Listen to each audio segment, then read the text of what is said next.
The ocean is not a void, but a memory, retaining the traces of our passing long after the engines have faded. On the night of April 12, 1961, the crew of the USS Growler believed they were ghosts moving through a dead world, invisible to the eyes of the enemy. They did not know that the water itself had already betrayed them, marking their path with a signature they could neither see nor erase. In the early spring of 1961, the Sea of Japan is a cold, indifferent expanse of gray water. Beneath the surface, the USS Growler moves at a crawl, her electric motors barely spinning, her propeller biting the water with a silence that is the result of decades of engineering. Inside the pressure hull, the atmosphere is defined by a heavy, disciplined quiet.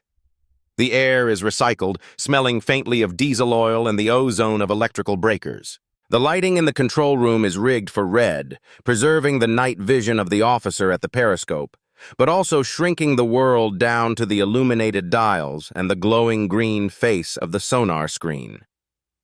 The Growler is on a deterrent patrol. She is a weapon of the apocalypse, carrying nuclear-tipped Regulus cruise missiles in a watertight hangar on her deck. Her mission is to wait. She patrols a designated box of ocean, lurking off the coast of the Soviet Union, ready to surface, launch her missiles, and incinerate a naval base or a city if the Cold War ever turns hot. To perform this mission, she must remain undetected. Her survival and the credibility of the threat she poses depends entirely on the assumption that she is a hole in the water.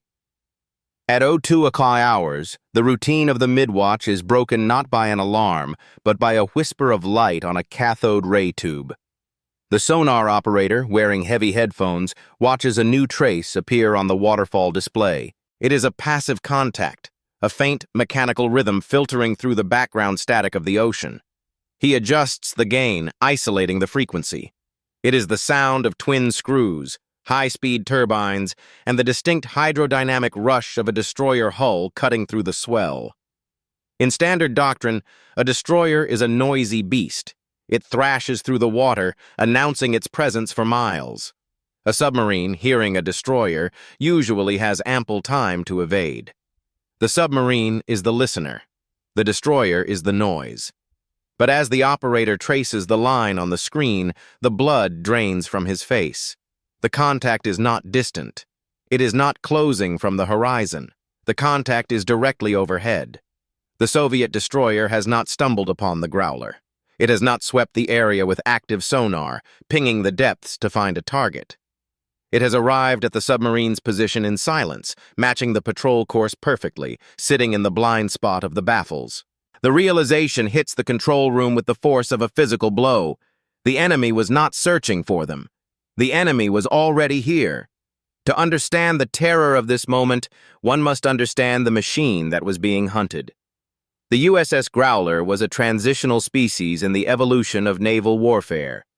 She was a diesel-electric submarine, a descendant of the boats that had strangled the Japanese Empire in World War II, but modified for the atomic age.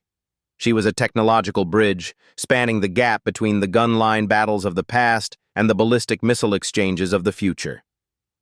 The Growler and her sister ship, the USS Greyback, along with the nuclear-powered Halibut, were the first strategic missile submarines. But they were flawed giants. They carried the Regulus missile, a weapon that looked like a sleek, swept-wing fighter jet without a cockpit.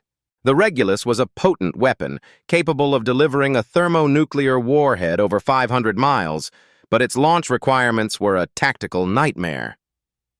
To fire a Regulus, the submarine had to surface. The crew had to open the massive hangar doors, roll the missile out onto a launcher, extend the wings, fire up the jet engine, and then launch. The process took precious minutes. During that time, the submarine was a sitting duck, a surfaced, stationary target exposed to radar, visual spotting, and gunfire. Because of this vulnerability, the Regulus boats relied entirely on the element of surprise. They had to reach their launch points undetected. They had to be invisible until the very last second. This operational reality bred a specific culture within the Regulus fleet. The crews were elite, hand-picked for their ability to endure long patrols in cramped conditions. They believed in the doctrine of invisibility. They trusted that if they ran on their electric motors, moving at 3 knots, they merged with the ocean. They believed that the physics of sound were on their side.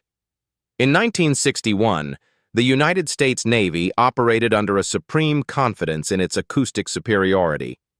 American submarines were built to precise tolerances.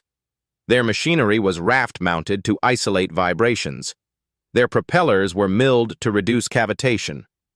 The Soviet Navy, by comparison, was viewed as a brute-force adversary, numerous, aggressive, but loud and deaf.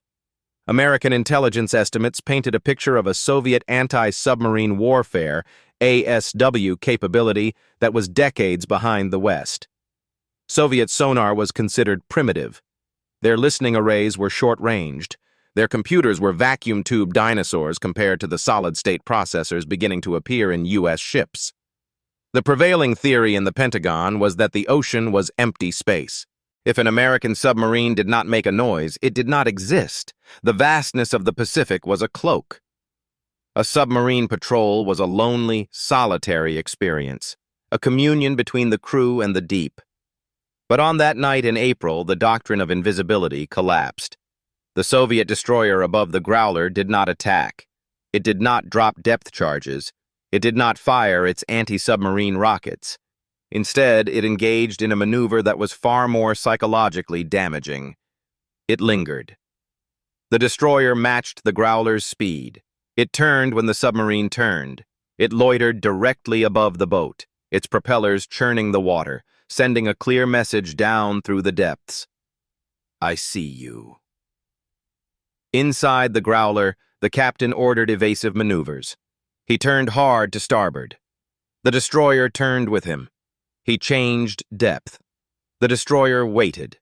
He stopped his engines and drifted. The destroyer circled.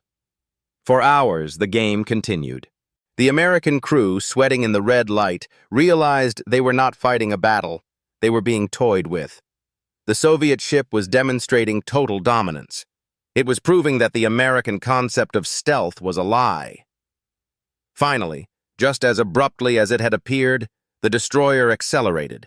It peeled away, turning north at high speed, leaving the Growler alone in the dark. There was no explosion. No metal was bent. But the damage was done. The Growler had been stripped naked. The crew knew that if this had been a shooting war, they would all be dead. They had been tracked, targeted, and spared, all at the whim of a Soviet captain who shouldn't have known they were there. This incident was not an anomaly. As the Growler limped back toward Pearl Harbor, shaken and confused, similar reports were beginning to filter in from across the Pacific. The USS Tunney, another Regulus boat, reported a Soviet trawler that seemed to anticipate its patrol route, waiting at a specific coordinate days before the submarine arrived. The USS Grayback described a Soviet frigate that appeared out of a fog bank, heading straight for the submarine's periscope as if guided by a laser. The nuclear-powered Halibut recorded instances of Soviet aircraft flying grid patterns directly over its submerged position, dropping sonobuoys with uncanny precision. A pattern was emerging.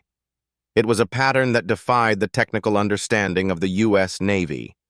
The Soviet Pacific Fleet was watching.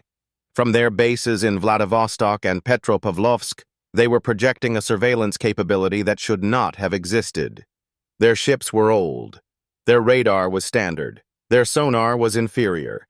Yet, they were finding the most advanced stealth platforms in the American arsenal. This created a crisis of logic within the Office of Naval Intelligence, ONI. Intelligence analysis is based on capabilities. You look at the enemy's hardware, you measure its performance, and you deduce what they can do. By every metric available to American spies, the Soviets could not do this. If they couldn't hear the Americans, how did they find them? This question gnawed at the admirals. Was there a spy? Was there a traitor in the operational planning office giving the patrol zones to the KGB? Was there a new, secret Soviet sonar that was generations ahead of anything in the West?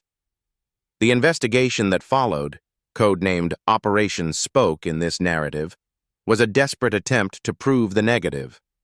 Analysts pored over the patrol logs.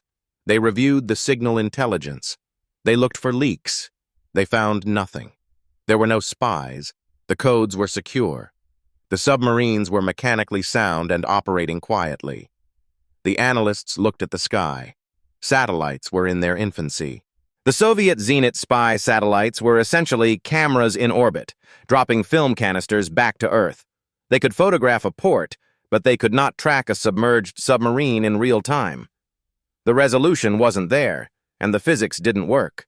Light does not penetrate water deep enough to see a dark hull at patrol depth.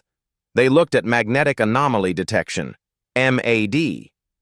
MAD sensors detect the disturbance in the Earth's magnetic field caused by a large mass of steel, but MAD has a very short range, literally hundreds of yards. To use MAD, you have to already know where the submarine is. It is a verification tool, not a search tool. They looked at radar. Radar cannot penetrate water. They looked at sonar. The acoustic data from the Growler confirmed that the Soviet destroyer had been using passive sonar, listening, before it went active. But the Growler had been running on batteries at 3 knots. It was quieter than the background noise of the ocean. Every conventional explanation failed. The institutional confusion deepened. The U.S. Navy was facing a black swan event, a capability that existed outside their paradigm of possibility. Meanwhile, the psychological toll on the submarine crews was mounting. The silent service relies on the confidence of its sailors. They have to believe that the water protects them. They have to believe that they are the hunters. But the Regulus crews were beginning to feel like prey. They followed the procedure. They cleared their baffles. They rigged for ultra-quiet. They did everything right. Yet the enemy appeared anyway. The danger was not an attack. It was doubt. If the Soviets could see them, then the deterrent was worthless. A Regulus submarine that is tracked is a submarine that will never launch its missile. The strategic value of the boat evaporated the moment the destroyer appeared overhead. The Soviets, for their part, were playing a sophisticated game of psychological dominance. They rarely attacked. They rarely dropped real depth charges. They simply let the Americans know they were there. This behavior suggested confidence. It suggested that the Soviets were not guessing. They weren't sweeping the ocean hoping to get lucky. They were navigating to a point on the chart and waiting. The American intelligence community began to search for complex answers. They looked for advanced microchips, exotic new hydrophone arrays, or breakthroughs in computer processing. They assumed that a sophisticated problem required a sophisticated solution. They were asking the wrong questions. They were looking for technology when they should have been looking at nature. While the admirals argued about frequencies and decibels, a junior analyst at the National Security Agency was staring at a pile of weather reports. He was a nobody in the hierarchy, a traffic analyst assigned to the boring, repetitive task of monitoring Soviet meteorological broadcasts. He wasn't looking for submarines. He was looking for patterns in data transmission. But as he charted the locations of Soviet weather ships and the timing of their reports, he began to notice something strange. The Soviet weather fleet was obsessed with the sea surface temperature. They reported it with a frequency and precision that seemed excessive for meteorology. And the locations of these temperature readings seemed to correlate with disturbing accuracy to the patrol boxes of the American Regulus submarines. The analyst didn't know it yet, but he was holding the key to the mystery. The Soviets weren't listening for the submarines. They weren't looking for them with radar. They were feeling for them. The ocean remembers heat. A submarine is a machine. It generates energy. It warms the water around it. And under the right conditions, that heat rises. The impossible encounter of April 12th was not impossible. It was inevitable. The Growler had not been betrayed by a sound. It had been betrayed by the laws of thermodynamics. The Americans had built a ship that was silent, but they had forgotten to build a ship that was cold. As the Growler sat in the dark, the destroyer turning away, the crew felt the relief of survival, but they also felt the chill of the unknown. They had been seen through the ocean. and until they understood how, they would never be safe again. The mystery of the visible ghost had begun. If the incident aboard the USS Growler had been a singular event, it might have been dismissed as a statistical anomaly, a fluke of acoustics where a Soviet captain got lucky, or an American watch officer got lazy. In the chaotic environment of the North Pacific, coincidence is a valid tactical explanation. Waves refract sound, thermal layers shift. Sometimes two ships simply bump into each other in the dark. The Navy could have written it off, reprimanded the crew, and continued the patrol. But the Growler was not alone. As the spring of 1961 turned into summer, the classified debriefing rooms at Pearl Harbor and Yokosuka began to fill with reports that echoed the Growler's experience with haunting precision. The submarine force, usually tight-lipped and compartmentalized, began to sense a systemic vibration. The stories were told in hushed tones in the officers' clubs and the chiefs' messes, stories of ghosts that appeared out of nowhere and refused to leave. The USS Tunney, another Regulus-armed diesel submarine, was patrolling a sector north of the Kuril Islands. Her mission was to simulate a nuclear launch profile, lurking in the shallow waters near the Soviet coast. For days, she operated in absolute silence, running on her batteries, her crew walking in socks to dampen the noise. The ocean around her was empty. Then she rose to periscope depth to ventilate the boat. Through the optic, the captain saw a Soviet trawler. It was sitting dead in the water, 5 miles away, rocking gently in the swell. It wasn't fishing. It wasn't transiting. It was waiting. The Tunney submerged and moved 10 miles south. When she checked the surface again, the trawler was there. It had moved to intercept. It hadn't used active sonar. It hadn't broadcast a radio signal. It had simply predicted the submarine's movement and repositioned itself to block the path. The USS Greyback, operating in the East China Sea, reported an encounter with a Soviet Riga-class frigate. The American submarine was deep, well below the surface traffic, hiding under a strong thermal layer that should have made her invisible to sonar. Yet, the frigate steamed in circles directly overhead. It dropped practice depth charges, small explosives used to signal, "I see you." The Greyback evaded, changing depth and speed. The frigate matched every move, tethered to the submarine by an invisible string. Perhaps most disturbing was the report from the USS Halibut. The Halibut was unique, the first nuclear-powered submarine designed from the keel up to carry guided missiles. She was faster and had infinite endurance compared to the diesel boats. She was the future. Yet off the Kamchatka Peninsula, the Halibut found herself being tracked by Soviet maritime patrol aircraft. The planes flew precise grid patterns over her position. They dropped sonobuoys not in a random search, but in a tight bracket around the hull. The pilot knew where she was. The accumulation of these incidents forced the Office of Naval Intelligence, ONI, to confront a terrifying reality. This was not luck. This was a capability. The Soviet Pacific Fleet was not stumbling upon American submarines. They were hunting them. And they were doing it with a consistency that defied the known laws of anti-submarine warfare. The investigation that followed was given the highest classification. It was a forensic dissection of failure. The analysts at ONI, the National Security Agency, NSA, and the Naval Underwater Systems Center were tasked with answering a single question: how? They began by a process of elimination, stripping away the conventional explanations one by one. First, they looked at sonar. The United States Navy held an undisputed lead in acoustic technology. American sonar arrays were more sensitive, their signal processors more advanced, and their databases of acoustic signatures more complete. American submarines were built to be quiet. Their machinery was raft-mounted to isolate vibration. Their hulls were hydrodynamically fair to reduce flow noise. The Soviet Navy, by contrast, was known to be acoustically inferior. Their submarines were loud threshers. Their surface ships lacked sophisticated passive arrays. The acoustic data from the Growler and the Greyback confirmed this. During the intercepts, the Soviet ships had not been using active sonar until the very end of the encounter. They had been tracking passively. But a diesel submarine running on batteries at 3 knots makes almost no noise. It is quieter than the background noise of the ocean itself.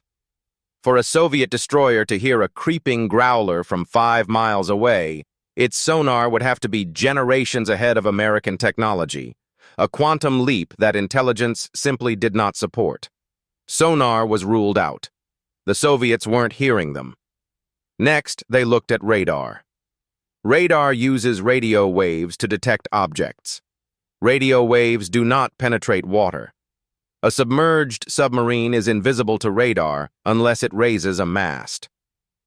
In the case of the Tunny, the trawler had been waiting before the submarine raised its periscope. The tracking had occurred while the boat was fully submerged. Radar was physically impossible. They looked at magnetic anomaly detection, MAD. A submarine is a massive steel object moving through the Earth's magnetic field. It creates a local distortion that can be detected by a sensitive magnetometer. MAD sensors were standard equipment on anti-submarine aircraft. But MAD has a fatal limitation: range. The sensor detects the magnetic field, which degrades according to the inverse cube law. To pick up a submarine, a plane has to fly very low and very close, usually within a few hundred yards of the target. MAD is a verification sensor, not a search sensor. You use it to confirm a contact you have already found. You don't use it to scan the entire Pacific Ocean. The Soviet aircraft tracking the Halibut had found the submarine from high altitude before dropping down to localize. They knew where to look before their MAD sensors could possibly have registered a hit. They looked at visual detection. Was the water clear enough to see the hull from the air? In the muddy, plankton-rich waters of the littoral zones, visibility is often less than 50 feet. The submarines were operating at depths of 200 feet or more. They were invisible to the naked eye. Finally, they looked at the ultimate paranoia: betrayal. Was there a spy? Was there a traitor in the operational planning office in Pearl Harbor sending the patrol zones to the KGB? Was there a beacon attached to the hull of the Growler? The Naval Investigative Service tore the boats apart. They checked the hulls for limpet transmitters. They audited the communications logs. They interrogated the crews. They screened the staff officers with polygraphs. They found nothing. There were no transmitters. There were no leaks in the deployment orders. The submarines were clean. This process of elimination left the intelligence community in a state of institutional vertigo. They had ruled out sound, light, magnetism, and treason. They had ruled out every method of detection known to modern science, yet the Soviet destroyers were still there. The analysts were staring at a black swan event, an impossibility that was happening in real time. The Soviet Union, a nation that struggled to manufacture reliable toasters, had apparently developed a sensor technology that rendered the ocean transparent. The strategic implications were apocalyptic. The entire premise of the American nuclear deterrent relied on the second strike, the ability of submarines to survive a surprise attack and retaliate. If the Soviets could track the Growler and the Halibut, they could sink them. If they could sink them, they could win a nuclear war. The pattern of ghosts suggested that the ocean was no longer a hiding place. It was a killing box. The confusion within the intelligence community began to curdle into desperation. They initiated Operation Spoke, a concerted effort to identify the unknown sensor. They looked for exotic physics. Could the Soviets detect the neutrinos emitted by the nuclear reactors? Neutrinos are subatomic particles that pass through matter. Shielding cannot stop them. But detecting them requires massive underground tanks of heavy water, not a sensor that can be mounted on a frigate. Could they detect the extremely low frequency, ELF, electromagnetic fields generated by the corrosion currents of the submarine's hull? Perhaps. The U.S. was experimenting with this, but the range was extremely short. Could they detect the minute changes in the sea surface elevation caused by the displacement of the submarine moving below? This Bernoulli hump was theoretically measurable, but it required satellite altimetry that did not yet exist in 1961. The scientists were looking for a high-tech solution. They assumed that a sophisticated problem required a sophisticated answer. They were projecting their own technological bias onto the enemy. They believed that because America solved problems with microchips and physics, the Soviets must be doing the same. They were looking for a laser, or a supercomputer, or a gravity wave detector. They were not looking at the water itself. While the admirals and the scientists argued in Washington, the crews in the Pacific continued to patrol. The psychological toll of the uncertainty began to mount. A submarine crew can endure almost any hardship if they believe in their machine. They can live without sun, without fresh food, without space.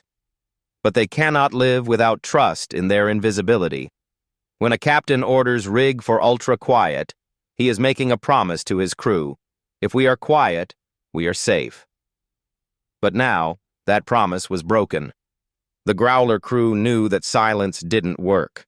The Tunney crew knew that evasion didn't work. They were going into enemy waters with the knowledge that the rules had changed, but they didn't know the new rules. They felt naked. Every time they submerged, they wondered if the ghost was already waiting for them. They monitored the sonar not just for targets, but for the sound of their own executioners. The stress manifested in the logs. Captains reported unidentified transients more frequently. Sonar operators jumped at the sound of biological noise. The fleet was on edge. The Soviets, for their part, were careful not to show their hand too fully. They did not attack. They did not force every submarine to the surface. They played a game of modulation. Sometimes they tracked the Americans. Sometimes they let them go. This inconsistency was tactical genius. It kept the Americans guessing. Was the detection intermittent? Was the sensor unreliable? Or were the Soviets just toying with them? It created a fog of doubt that was more effective than a minefield. As 1961 drew to a close, the mystery remained unsolved. The pattern of ghosts had established a terrifying truth. The U.S. Navy had lost the initiative. The ocean had ceased to be a neutral medium. It had been weaponized in a way that defied explanation. The analysts went back to the raw data. They started looking for correlations that didn't make sense. They looked at the weather reports. They looked at the fishing fleets. They looked at the oceanography. And buried in the mountains of teletype printouts and signal intercepts, a junior analyst at the NSA began to notice a strange coincidence. It wasn't a high-tech signal. It wasn't a coded transmission. It was a weather report. Specifically, it was a report about the temperature of the water. The Soviet Navy seemed obsessed with the temperature of the sea surface. Their trawlers reported it constantly. Their patrol planes measured it. Their destroyers logged it. Why would a warship care about the temperature of the top millimeter of the ocean? The question hung in the air, fragile and unassuming, but it was the thread that would unravel the entire mystery. The high-tech search for neutrinos and magnetic fields had missed the obvious. The submarine was a machine. A machine makes heat, and heat rises. The pattern of ghosts was not a story about sensors. It was a story about thermodynamics. The Soviets weren't looking through the ocean. They were looking at it. They were reading the scars left by the heat of the engines. But the leap from heat rises to tracking a submarine from 5 miles away was a gap that American science had not yet bridged. It seemed too simple. It seemed impossible that a destroyer could feel the warmth of a submarine 300 feet down. The investigation was about to pivot from the electronics lab to the fluid dynamics tank. The ghosts were real, but they weren't supernatural. They were thermal. And the ocean, which had always been the submariner's best friend, was about to be revealed as a traitor. It remembered everything. The most corrosive element in submarine warfare is not salt water. It is doubt. For the crews of the Regulus missile submarines patrolling the North Pacific in 1961, the physical dangers of the ocean, the crushing pressure, the freezing water, the volatile fuel, were manageable risks. They were engineers and sailors, trained to handle mechanical failures and storms. But they were not trained to handle the collapse of their fundamental reality. The reality of the silent service is built on a single, binary premise. We can see them, but they cannot see us. This belief is the psychological armor that allows 80 men to live inside a steel tube for months at a time, surrounded by enemies. It transforms the claustrophobia of the hull into a feeling of sanctuary. As long as the submarine is hidden, it is safe. But as the reports from the Growler, Tunny, and Halibut began to circulate through the wardrooms and mess decks of the Pacific Fleet, that armor began to fracture. The sanctuary had been breached. The ocean, once a thick black curtain protecting American crews, had become a pane of glass. The psychological toll of this exposure was profound. Commanders who had spent careers mastering the art of stealth found themselves second-guessing every decision. Was 3 knots too fast? Was the thermal layer too shallow? Was the reactor pump vibrating too much? The confidence that allowed them to operate aggressively evaporated, replaced by a paralyzing caution. The patrols changed. The quiet routine became a torture of hypervigilance. Sonar operators sat at their consoles for 6-hour watches, sweating, interpreting every random noise of the ocean as the sound of a Soviet hunter. The biological clicks of shrimp, the groan of shifting ice, the distant thrum of a merchant ship. Everything became a potential threat. The crews began to feel the weight of the water in a new way. They were not hiding, they were waiting to be found. This anxiety was compounded by the behavior of the Soviet Navy. The Soviet captains were not acting like soldiers in a war, they were acting like jailers. When a Soviet destroyer or frigate successfully tracked an American submarine, they rarely attacked with simulated weapons immediately. They did not rush to drop practice depth charges to score a kill. Instead, they engaged in a tactic of prolonged, visible dominance. They hovered. They would match the submarine's course and speed, sitting directly overhead or slightly astern. They would stay there for hours, sometimes days. They would turn on their active sonar, pinging the submarine at regular intervals, not to find it, but to remind it that it was found. Ping. 1 minute of silence. Ping. It was a form of psychological warfare. The Soviet message was clear. We know where you are. We could kill you right now. We are choosing not to. This restraint was more terrifying than aggression. Aggression implies a contest, a fight that can be won or lost. Restraint implies total control. It suggested that the Soviets were so confident in their tracking ability that they didn't need to rush. They were treating the American nuclear deterrent not as a threat, but as a curiosity, a specimen in a jar. For the American crews, this hold-down tactic was humiliating and exhausting. They could not surface without compromising the mission. They could not outrun the surface ships without draining their batteries or making even more noise. They were forced to endure the presence of the enemy, listening to the screws churning the water above their heads, knowing that their lives depended entirely on the whims of a Soviet captain. In the Pentagon and the headquarters of the Pacific Fleet, this behavior created a different kind of panic. The admirals were not dealing with fear. They were dealing with a strategic blind spot. The United States intelligence community prided itself on its scientific rigor. They believed that every problem had a technical solution. If the Soviets were tracking submarines, they must be using a sensor. If it wasn't sonar, and it wasn't radar, and it wasn't magnetism, then it must be something new, something advanced, something brilliant. The analysts fell into the trap of mirror imaging. They looked at their own research programs, lasers, satellite altimetry, neutrino detection, and assumed the Soviets were doing the same. They assumed that a superpower competitor would solve problems in the same way they did, by throwing money and physics at them. They launched expensive research projects to find the magic bullet. They tasked satellites to look for secret Soviet sensor arrays on the ocean floor. They analyzed the electronic emissions of Soviet ships, looking for exotic frequencies. They were looking for a complex answer to a complex problem. They did not stop to ask if there was a simple answer. This intellectual blindness shielded the true nature of the threat.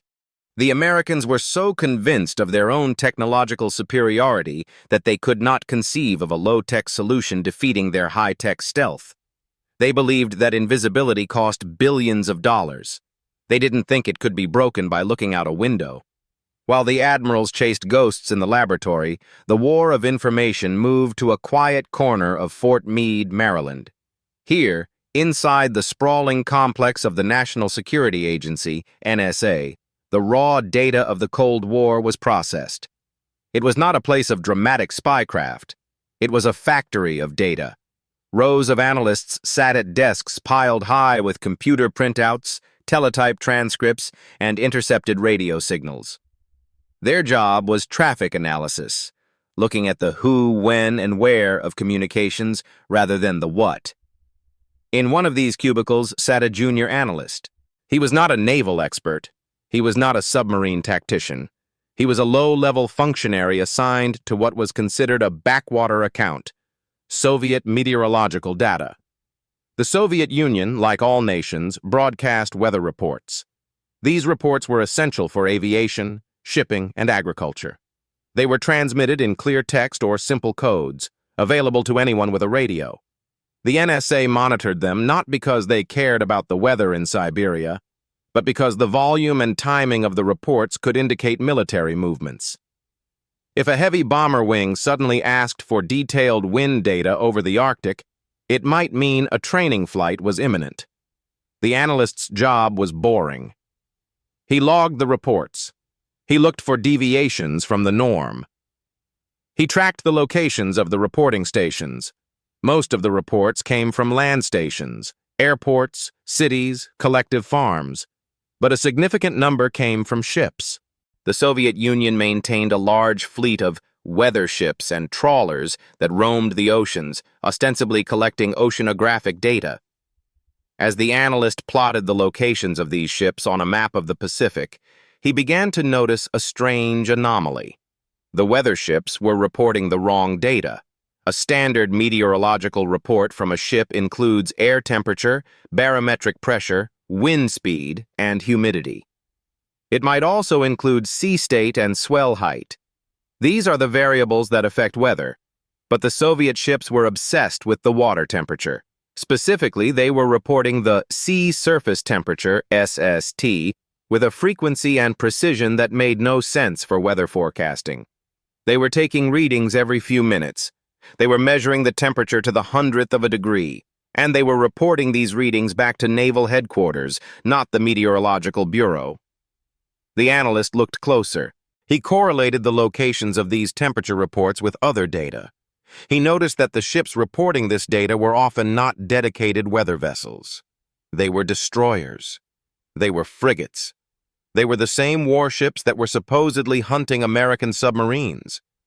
Why would a destroyer captain in the middle of a tactical exercise care about the exact temperature of the top millimeter of the ocean? The analyst dug deeper. He overlaid the track charts of the temperature reporting ships with the known patrol zones of the American Regulus submarines. The correlation was impossible to ignore. The Soviet ships were reporting sea surface temperature spikes exactly where American submarines were operating. When the USS Tunney had been trailed by a trawler, that trawler had been broadcasting temperature data. When the Growler had been pinned down, the destroyers overhead had been feeding thermal readings into the network. The analyst drafted a report. He did not know the physics of submarine wakes. He did not know about thermal scarring or hydrodynamics. He just knew that the data didn't look like weather. It looked like a targeting solution. His report moved slowly up the chain of command.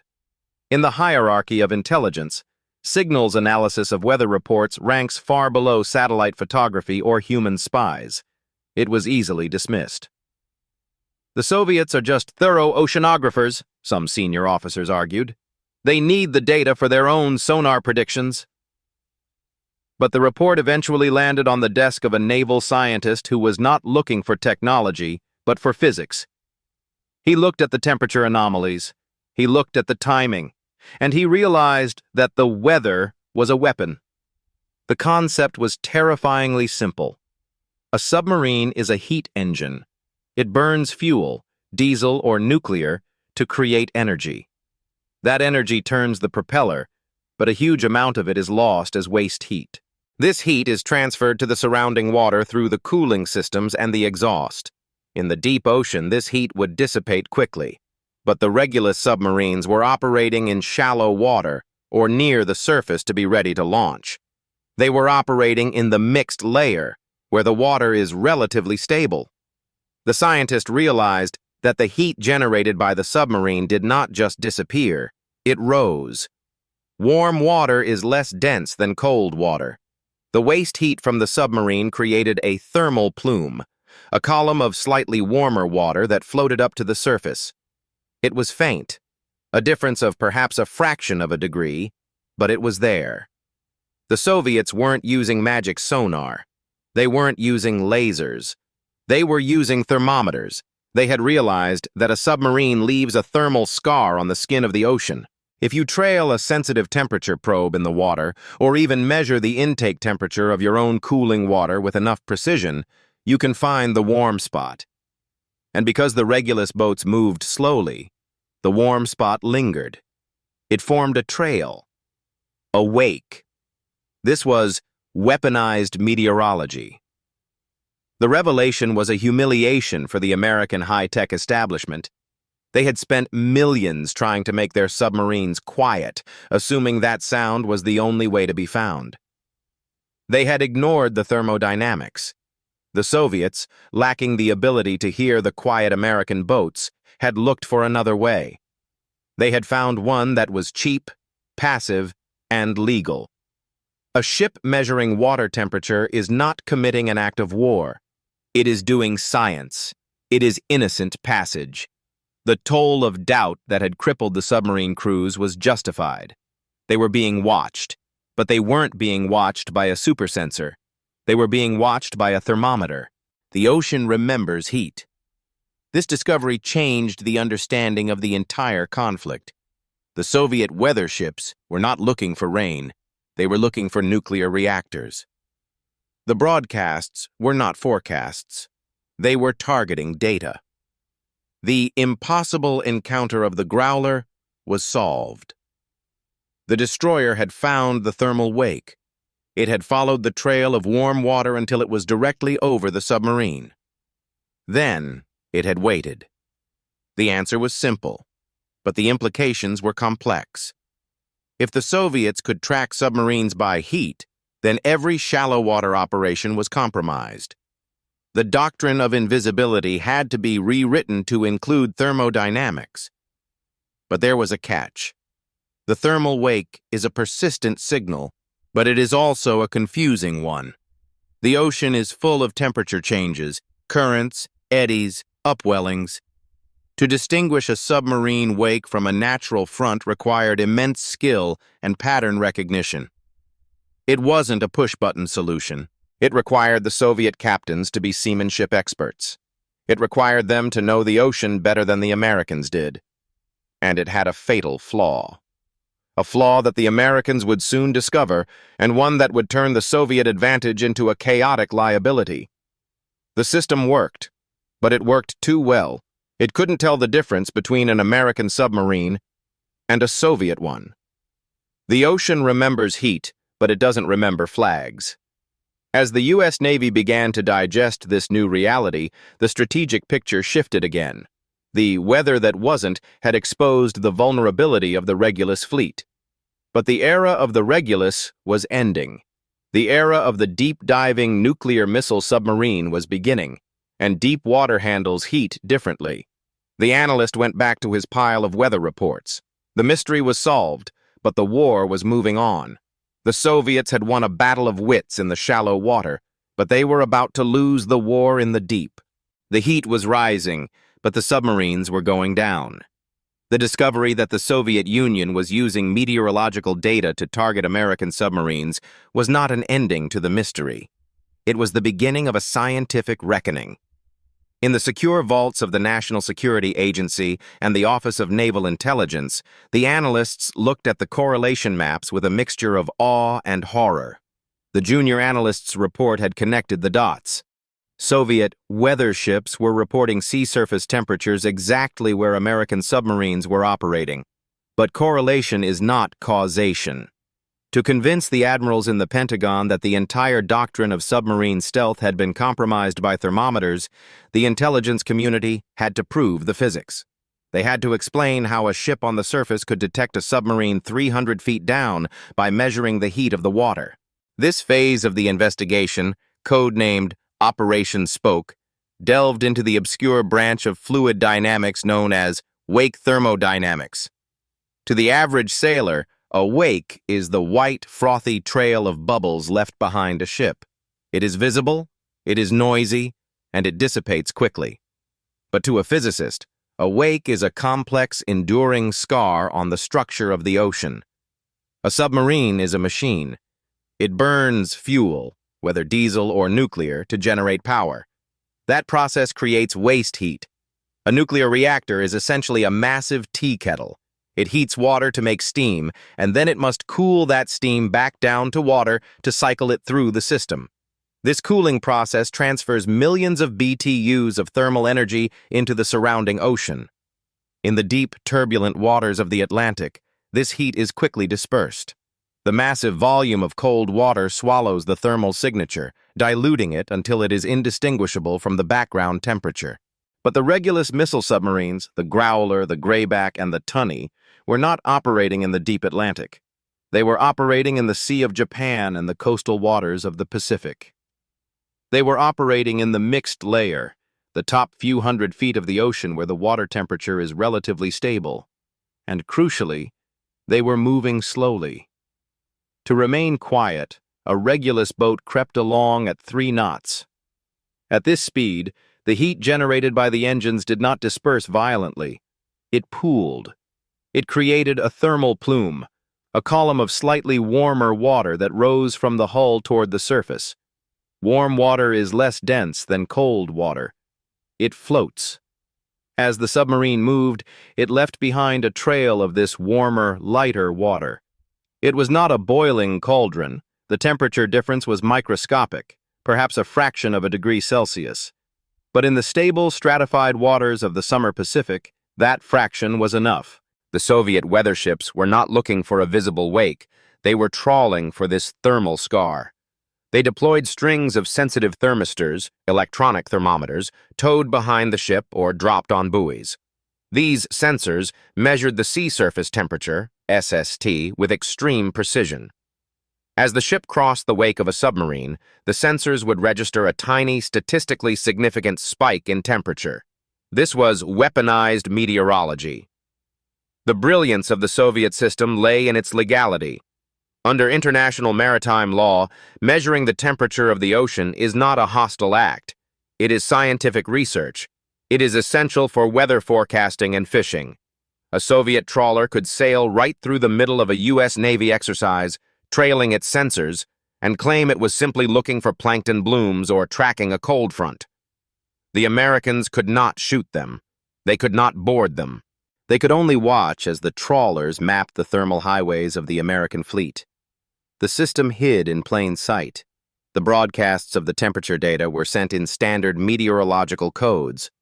To an American radio operator, it sounded like a boring list of weather stats: wind 10 knots, pressure 1012 millibars, water temp 14.02 degrees, 14.05 degrees, 14.02 degrees. That tiny blip, the 0.03 degree rise, was the target. The analysts realized that the Soviet Navy had turned the ocean environment into a sensor. They weren't using high-tech sonar to penetrate the water. They were using the water itself to tell them where the intruder was. The physics of the thermal wake explained the strange behavior of the Soviet destroyers during the Growler incident. The destroyer hadn't attacked immediately because thermal tracking is imprecise. It gives you a trail, but not a pinpoint location.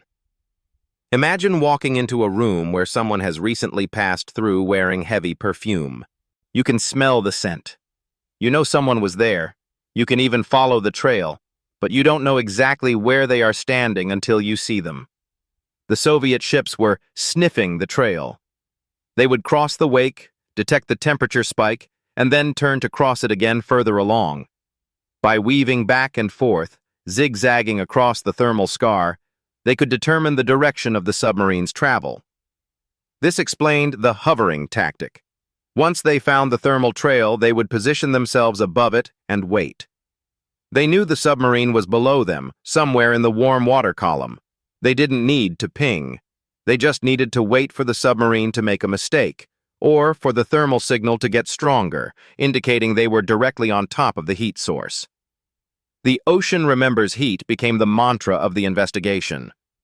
The wake of a slow-moving submarine could persist for hours after the boat had passed. The Soviets were tracking ghosts, following the heat left behind by a ship that was miles away. This method had severe limitations. It worked best in calm seas. In a storm, the wave action would mix the water, dissipating the thermal layer and erasing the wake. It worked best against slow, shallow submarines. A fast submarine mixes the water so violently that the heat is diluted instantly. A deep submarine's heat plume might never reach the surface, but the Regulus submarines were the perfect victims. They were slow, they were shallow, and they patrolled in predictable boxes. This led to the next phase of the investigation, reconstructing the Soviet system. The American intelligence officers realized that the Soviets didn't need precision to disrupt the American deterrent. They just needed vectors. The Soviet anti-submarine warfare, ASW doctrine, was different from the American one. The Americans sought a clean kill, a precise firing solution for a single torpedo. The Soviets favored barrage tactics. They used anti-submarine rockets, RBU, and nuclear depth charges that could sanitize a large area of ocean. If a weather ship detected a thermal wake, it didn't need to know exactly where the Growler was. It just needed to radio the coordinates of the wake to a hunter-killer group. The destroyers and aircraft would then saturate the area with sonobuoys and weapons. The weather that wasn't was a targeting network. The trawlers were the spotters, the frigates were the shooters. This revelation was a strategic shock. The U.S. Navy had invested billions in making their submarines quiet, assuming that acoustic stealth was the only metric that mattered. They had ignored the thermodynamic signature. They had built ships that were silent but hot. It was a failure of imagination. The Americans, obsessed with high-tech solutions, had underestimated the ingenuity of a low-tech adversary. The Soviets couldn't build a computer to process sonar data as fast as the Americans, so they found a variable that didn't require a computer: heat. But as the analysts reconstructed the Soviet system, they discovered a fatal flaw. It was the Achilles heel of the thermal tracking method, and it would explain the chaotic, hesitant nature of some of the encounters. The system could detect a submarine. It could track a submarine. But it could not identify a submarine. Heat has no flag. A thermal wake created by a Soviet submarine looks exactly the same as a thermal wake created by an American submarine. The laws of thermodynamics are politically neutral. The Sea of Japan was crowded with Soviet submarines. They were transiting to and from their bases. They were conducting exercises. They were patrolling the same waters as the Americans. The Soviet weather ships were detecting dozens of thermal scars every day, but they had no way of knowing if the heat source was the USS Growler or the Soviet submarine S-142. This ambiguity created tactical chaos. The Soviet destroyers were often chasing their own tails. They would pick up a thermal trail, sprint to intercept, and spend hours hunting a contact, only to discover it was one of their own boats. This explained the near misses. The Soviet ships were aggressive, but they were also confused. They hesitated to fire because they were terrified of sinking a friendly vessel. The fratricide problem was the only thing keeping the Growler safe. The Soviet command had created a sensor that worked too well. It saw everything, which meant it saw too much. To use the data, they had to deconflict the battle space. They had to know exactly where every Soviet submarine was at every moment, so they could assume any other contact was hostile. But the Soviet Navy was notorious for its poor communication and rigid compartmentalization. A destroyer captain often didn't know that a friendly submarine was operating in his sector. The left hand didn't know what the right hand was doing. So the Soviet ASW forces were paralyzed by their own success. They had a map of all the heat in the ocean, but they didn't have the key to read it. Despite this flaw, the strategic success of the program was undeniable. The Soviets had forced the U.S. Navy to question its invulnerability. They had proven that the ocean was not a black box. The reaction in Washington was a quiet, desperate pivot. The Navy realized that the Regulus program was compromised. The diesel boats were too vulnerable. They were too slow to dilute their wakes and too shallow to hide their heat. The solution was not to fix the diesel boats. It was to abandon them. The Polaris missile system, deployed on nuclear-powered submarines like the George Washington, was coming online. These boats could operate deep, far below the mixing layer. Their heat signatures were trapped in the deep sound channel, never reaching the surface. They were fast enough to break up their own wakes. The thermal threat was a shallow water problem. The answer was deep water. But for the crews of the Growler, Grayback, and Tunny, the solution came too late. They had to finish their patrols. They had to go back out into the Sea of Japan, knowing that the weather ships were waiting. They adopted new tactics. They stopped moving in straight lines. They used sprint and drift to break up the thermal plume. They tried to hide under the wakes of merchant ships, masking their heat with the heat of a tanker. It was a grueling, high-stress end to the era of the Regulus. The crews were exhausted. They felt the eyes of the enemy on them constantly. They knew that the weather was a lie and that every report of sea surface temperature was a potential firing solution. The weather that wasn't faded as a threat as the missile submarines went deep. But the lesson remained. The environment itself is a sensor. The ocean is not just water. It is a medium that records the passage of ships. The Soviets had turned nature into a weapon. They had weaponized the physics of water. And while the thermal wake detector eventually became obsolete, the mindset that created it did not. The Cold War in the ocean was a contest of innovation. The Americans built better machines. The Soviets built better traps. And in the thermal scars of the North Pacific, the two philosophies collided, leaving behind a story of ingenuity, paranoia, and the realization that there is no such thing as a perfect hiding place. In the high-stakes geometry of submarine warfare, a wake is usually defined by turbulence, the physical churning of water by a propeller. It is a violent, chaotic disturbance that bubbles to the surface and then dissipates, erasing the evidence of the ship's passage within minutes. But in the laboratories of the Soviet Navy, scientists had realized that a submarine leaves behind a different kind of trail, one that is invisible to the eye but indelible to the laws of physics. It is a trail not of motion, but of energy. The fundamental truth that betrayed the USS Growler was thermodynamic. The ocean remembers heat. A submarine, no matter how stealthy, is a machine. It is a closed system generating power. Whether it is running on a diesel engine, a nuclear reactor, or a bank of lead-acid batteries, it must obey the second law of thermodynamics. Energy cannot be created or destroyed. It can only change form. The energy used to turn the propeller, light the control room, and scrub the air eventually degrades into waste heat. This heat must go somewhere. Through the cooling systems, the exhaust vents, and the steel skin of the hull itself, it bleeds into the surrounding water. In the deep, turbulent Atlantic, this thermal discharge is quickly swallowed by the immense volume of the ocean. It is diluted to insignificance. But the Regulus missile submarines were not operating in the deep. They were operating in the mixed layer, the upper 100 feet of the ocean where the water temperature is relatively stable. And crucially, they were moving slowly. To maintain their acoustic stealth, the Growler and her sisters crept along at 3 knots. At this lethargic pace, the water flowing over the hull did not mix violently. Instead, the waste heat pooled around the submarine. As the water warmed, it expanded and became less dense. It rose. This created a thermal plume, a column of slightly warmer water drifting upward from the submarine to the surface. It was not a boiling geyser. The temperature difference was infinitesimal, measured in millidegrees. But in the calm, cold waters of the North Pacific, a millidegree is a beacon. The Soviet weather ships were not looking for the submarine itself. They were looking for this scar on the surface of the sea.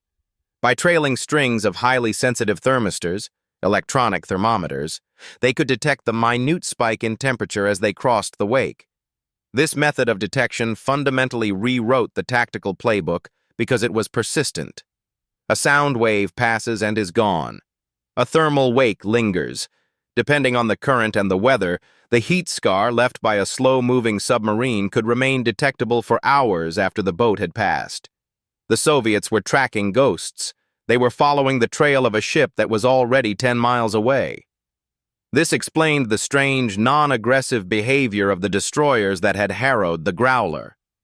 The Soviet captains were not hovering directly over the submarine because they had a precise sonar lock. They were hovering because they were sniffing the trail. They were zigzagging across the thermal wake, picking up the scent, losing it, and finding it again. It was a method of hunting that relied on vectors, not precision. The sensors gave the Soviet commander a line of bearing and a general location.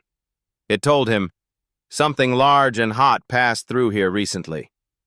This lack of precision was the only thing that kept the American crews alive. The Soviets knew where the Americans had been, and they knew roughly where they were going, but they struggled to pin down the exact location for a firing solution. They could harass, they could track, but they couldn't easily kill without going active with sonar, which would confirm to the Americans that they had been found. So they used the thermal data to vector in their forces. A weather trawler would pick up the heat spike. It would radio the coordinates to a Riga-class frigate. The frigate would sprint to the area and begin a sonar search. The Growler, hearing the sprint, would go silent.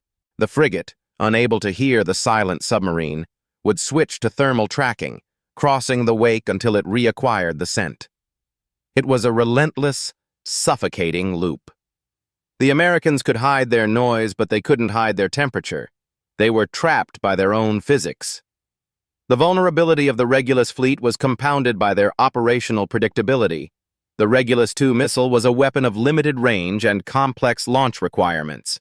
It forced the submarines to operate in specific launch baskets, geographic boxes near the Soviet coast. They couldn't roam the entire Pacific. They had to be in the Sea of Japan or off Kamchatka to reach their targets. The Soviets knew this. They didn't need to scan the whole ocean. They just had to mow the lawn in the launch baskets. They saturated these areas with thermal sensors, turning the patrol zones into a minefield of thermometers. However, as the American intelligence analysts reconstructed the Soviet system, they discovered a fatal flaw, a weakness in the Soviet methodology that turned their greatest advantage into a tactical nightmare. The thermal detection system worked too well. The sensors detected any heat source. They picked up the wake of the USS Growler. They picked up the wake of a passing merchant tanker. And, most critically, they picked up the wake of Soviet submarines. The Sea of Japan in 1961 was a crowded body of water. The Soviet Pacific Fleet was conducting its own patrols. Whiskey-class and Foxtrot-class diesel boats were transiting the same sectors as the Americans. Heat has no flag. A thermal wake created by a Soviet diesel engine looks exactly the same as a thermal wake created by an American electric motor. The sensors could tell that a submarine was there, but they couldn't tell whose it was. This ambiguity created blue-on-blue chaos for the Soviet anti-submarine forces. A Soviet destroyer would pick up a thermal trail. The captain would order an intercept. The crew would go to battle stations. They would hunt the contact for hours, sweating, preparing to fire. Finally, they would force the submarine to the surface, guns trained, only to find themselves looking at a furious Soviet captain from their own squadron. This fratricide problem was the unseen shield that protected the USS Growler. The Soviet commanders were aggressive, but they were also hesitant. In the high-tension environment of the Cold War, sinking a friendly submarine was a career-ending, perhaps life-ending mistake. They had to be absolutely sure before they attacked. The thermal data gave them a target, but it didn't give them an ID. To identify the target, they had to close the range. They had to get close enough to use active sonar or visual spotting. This delay, the time taken to verify the target, gave the American captains just enough room to maneuver, to evade, or to slip away into the acoustic clutter. The Americans realized that the Soviet system was a strategic success, but a tactical mess. The Soviets had achieved sea denial. They made the ocean dangerous for everyone, but they hadn't achieved sea control. They couldn't cleanly separate friend from foe. This insight changed the way the U.S. Navy viewed the threat. The thermal scar was real, but it wasn't a death sentence. It was a complication. The American response was to change the thermal profile of the fleet. But you cannot refrigerate a submarine. The heat has to go somewhere. So, they changed the operational doctrine. The Navy issued new orders to the Regulus boats. Stay deep. They were instructed to avoid the shallow mixed layer whenever possible. If they stayed below the thermocline, the temperature difference between the wake and the surrounding water would be trapped deep, unable to rise to the surface where the trawlers could sniff it. But the Regulus mission required shallow operations for launch. The contradiction was unsolvable. The Growler and Grayback were the wrong ships for this new reality. They were designed for an era of surface warfare, trying to survive in an era of multi-spectrum surveillance. The Ocean Remembers Heat revelation was the final nail in the coffin of the diesel strategic deterrent. The U.S. Navy realized that as long as they relied on battery-powered boats operating near the coast, they would be vulnerable to low-tech physics. The solution was not to fix the diesel boats. It was to replace them. The Polaris missile system, carried by nuclear-powered submarines like the USS George Washington, was coming online. These boats were true submersibles. They operated at depths of 600 feet or more. They rarely came to periscope depth. At those depths, the thermal physics worked in the submarine's favor. The immense pressure and the cold water absorbed the heat plume before it could reach the surface. The deep currents dispersed the energy. A nuclear submarine operating deep is thermally invisible to a surface ship. The problem wasn't the heat, it was the depth. The weather that wasn't was a shallow water weapon. By moving the deterrent to the deep ocean, the U.S. Navy effectively stepped out of the trap. But for the men of the Growler, the transition was not immediate. They had to finish their patrols. They had to go back into the thermal minefield, knowing that they were glowing in the infrared. They adopted new tactics: sprint and drift. They would move fast to break up the thermal plume, mixing the water violently to dilute the heat, then drift silently to listen. It was a grueling, jerky way to sail, but it confused the sensors. The era of the visible ghost began to fade as the Regulus missiles were retired in 1964. The weather ships lost their targets. The thermal tracking program, having achieved a brief period of dominance, became obsolete as the game moved to the deep Atlantic. But the lesson remained etched in the institutional memory of the Navy. The environment is a sensor. The enemy will use the water, the temperature, and the biology of the ocean against you. There is no such thing as a perfect cloak. The Growler eventually returned to Pearl Harbor for the last time. She was decommissioned, a relic of a transitional war. She sits today in New York City, a museum ship docked in the Hudson River. Tourists walk her decks, smelling the old diesel oil, looking at the cramped bunks. They read the placards about the missile system. They look at the periscope. But they rarely hear the story of the thermal wake. The placards don't explain that this ship was tracked by a thermometer. They don't explain that the reason the crew survived wasn't American technology, but Soviet confusion. The Growler is a monument to a moment when the ocean stopped being a void and started being a witness. She is the ship that was seen through the water.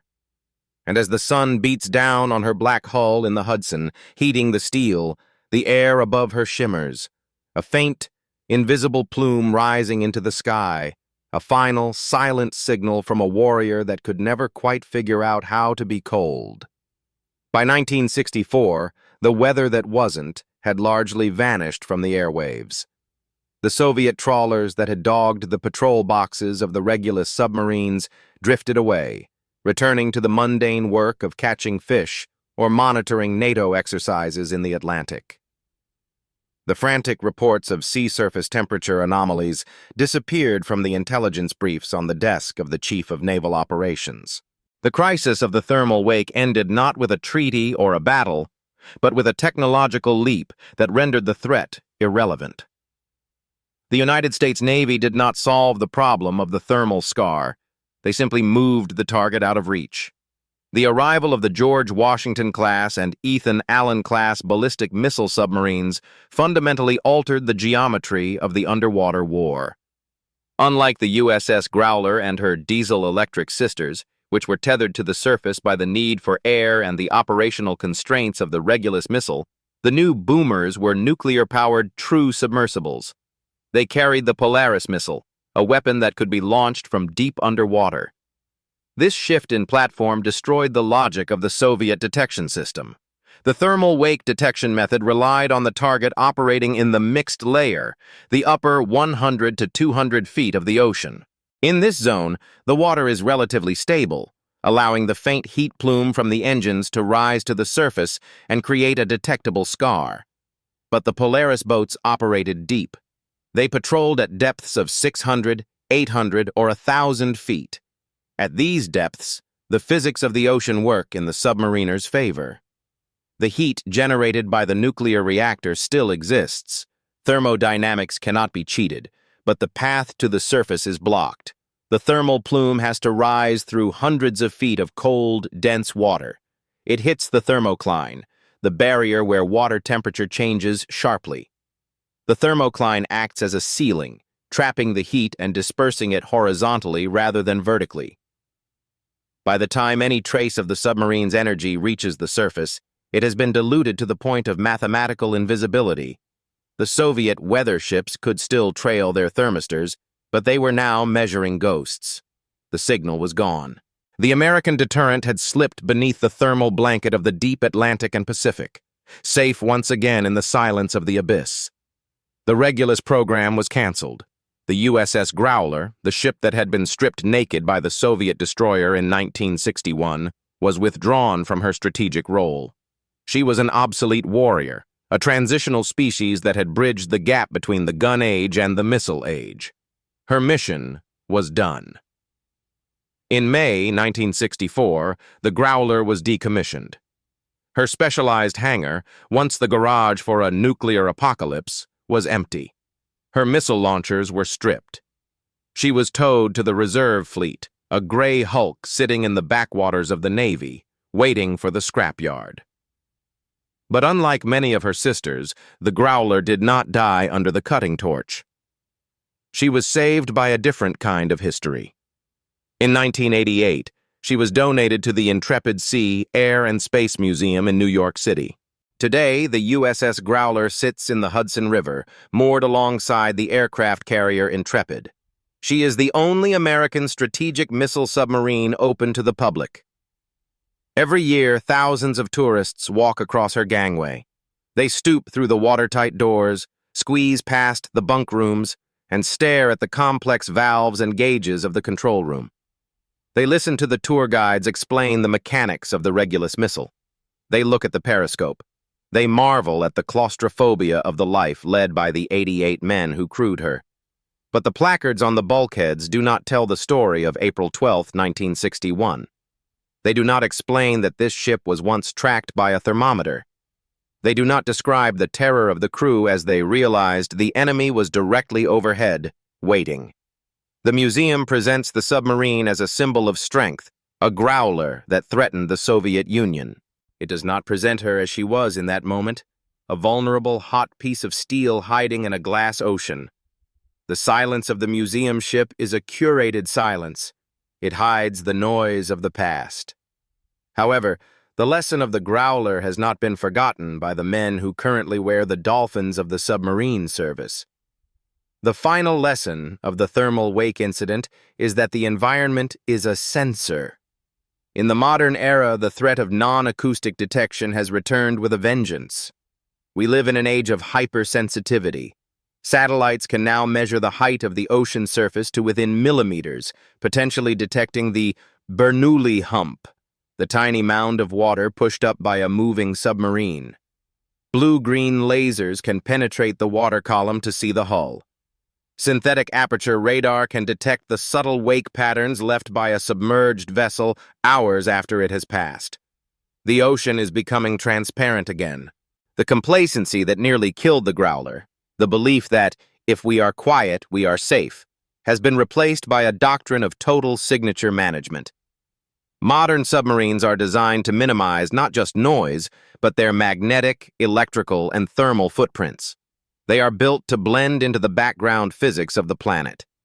But the ghost of the Growler reminds us that technology is a cycle.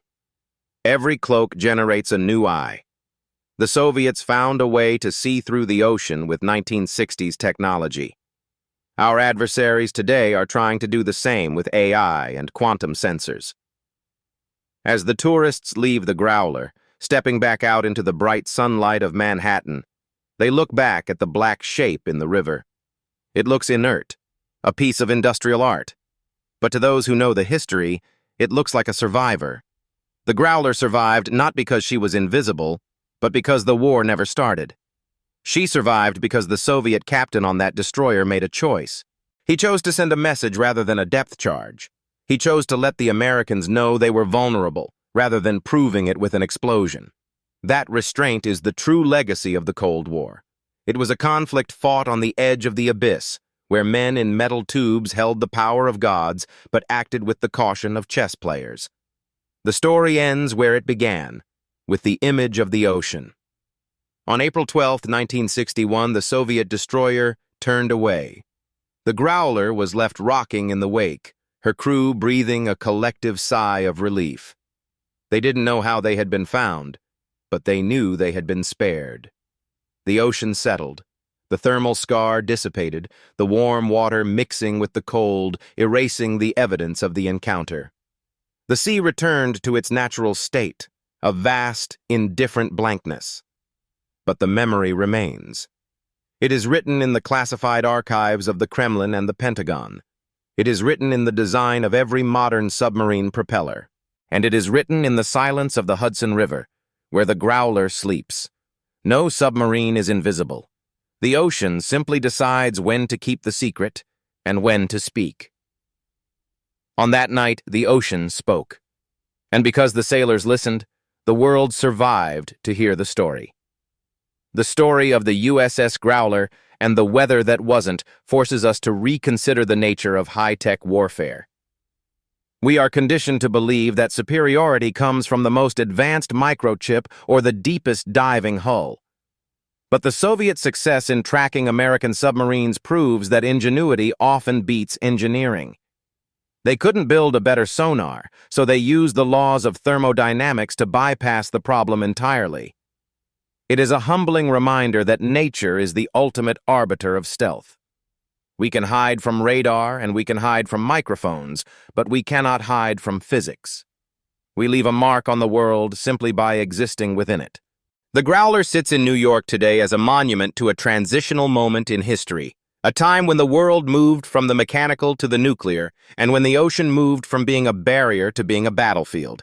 If this deep dive into the hidden history of the Cold War and the science of survival meant something to you, we'd be honored to have you with us again.